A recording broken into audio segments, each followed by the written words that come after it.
Hi, we will be reviewing Jessica Klimkait today, beginning with her upbringing. She was born in Whitby, Ontario, Canada, and it was on December 31st, 1996.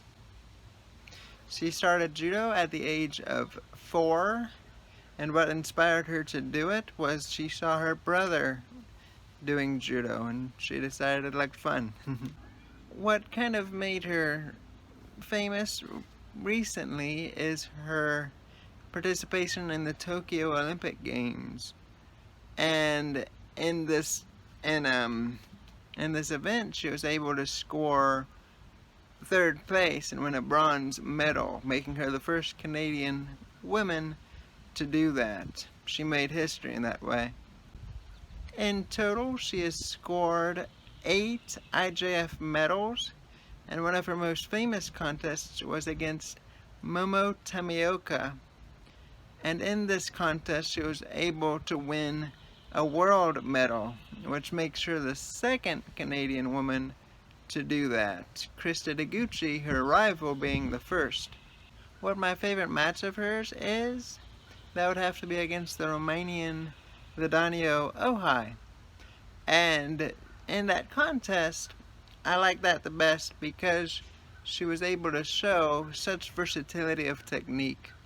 She really could develop her own style and put so much pressure on her opponent because her opponent always feared what she was best known for, which is to drop knee ippon seoinage. Because of the fear of that technique, Jessica Klimkait could almost unleash all of her other techniques. When it comes to her best technique, again, that would be her drop knee ippon seoinage. And because of this technique, she can always put her opponents under pressure by using it in combination with, for instance, ko-uchigari, or minor inner reap. Because of this, whenever she finishes a combination, it stops her opponent's activity. And this can put her opponent under pressure from the referee, because in judo you always have to show activity. And whenever this match stops, whenever there's a breaking point, and the other person the opponent can't put in a move to counter what your move just was, then they're like a move ahead. And we'll later discuss what this concept is called. We'll give it a more formal definition. What I learned from Jessica Klimkait is that how important grip fighting is. As soon as the match begins, she always comes out strong.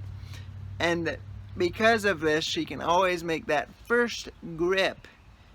And that first grip is important because that goes into her game of putting her opponent under pressure. That first grip can lead to a first attack, which can lead to her opponent being down in the ref's eyes because you have to answer attack for attack. Another thing I appreciate from her game that she's demonstrated more in her recent contests is her attempts at niwaza, which is your ground techniques.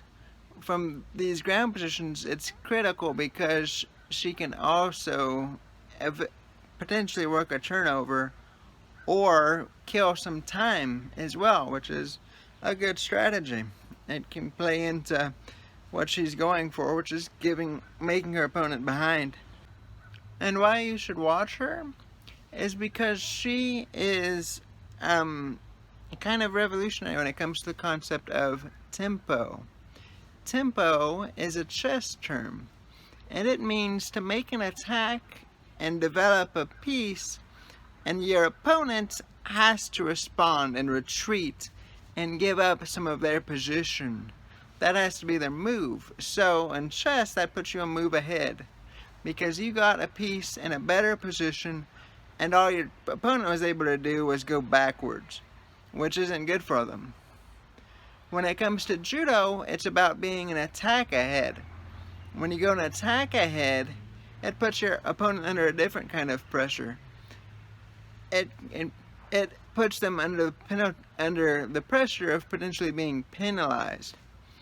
Because in judo you have what's known as shidos, which is your minor penalties.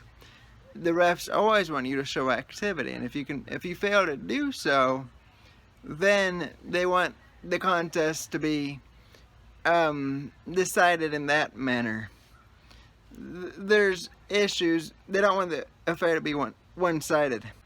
So tempo is putting an attack on your opponent and them just having to retreat. And in judo, retreating looks bad. You always want to move forward, and you always want to be looking for the throw. The good thing with Jessica Klimkait is that her strategy, her best technique, is drop knee upon seoinage. And drop knee upon seoinage is a very difficult attack to counter because you're going into a temset niwaza, or you're ground fighting. She's going into the turtle position. And you can't really, in judo, the turtle can be very hard to get past. So she is both safe in going for that technique, and that technique is used offensively. Also, again, the drop knee upon seoinage can cause tremendous off-balancing potential. It's very hard to keep your footing if your opponent is just sliding all their weight under you and trying to use their whole body weight to push you, to topple you. And this has been my review of Jessica Klimkait. I hope you enjoyed it, and if you liked this video, be sure to subscribe to see more. My next video, this next upcoming week, will be over Monkbat Orensetsig. Thanks, and take care.